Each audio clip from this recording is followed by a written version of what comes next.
ఉత్తరప్రదేశ్ ప్రయాగ్రాజ్లో జరుగుతున్నటువంటి మహాకుంభమేళ.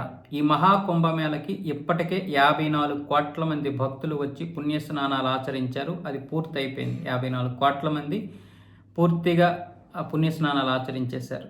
ఇంకా ఫిబ్రవరి 26వ తారీఖు వరకు కూడా, అంటే మహాశివరాత్రి వరకు కూడా ఈ యొక్క మహా కార్యక్రమం ఉంటుంది. ఇప్పటికే అనేక మంది సినీ, వ్యాపార, రాజకీయ నాయకులైతే వచ్చి ఆ పుణ్యస్నానాలు ఆచరించడం జరిగింది. ఇంకా విదేశాల నుంచి కూడా దాదాపు 1 కోటి మంది వచ్చినట్లుగా అయితే ఉత్తరప్రదేశ్ ప్రభుత్వం ఒక నివేదిక అయితే విడుదల చేసింది. ఇప్పుడు మొన్న ఐటీ మంత్రి నారా లోకేష్తో పాటు ఈ రోజు అయితే పవన్ కళ్యాణ్ గారు కుటుంబ సమేతంగా ప్రయాగ్రాజ్కి వెళ్ళి పుణ్యస్నానాలు అయితే ఆచరించనున్నారు. ఇంతకుముందు కూడా కేరళ, తమిళనాడులో సనాతన యాత్ర అనే ఒక పేరుతో ఒక చిన్న యాత్ర కూడా చేశారు. ఇప్పుడు ప్రయాగరాజ్ అయితే వెళ్ళనున్నారు పవన్ కళ్యాణ్ గారు. ఈరోజు వెళ్ళి ఆయనైతే పుణ్యస్నానాలు ఆచరించనున్నారు.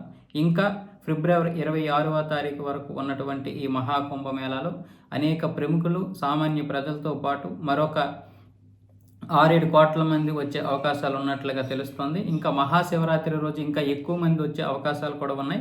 దానికి తగ్గట్లుగా ఉత్తరప్రదేశ్ ప్రభుత్వం అయితే ఇప్పటికే అనేక ఏర్పాట్లు అయితే చేయడం జరిగింది.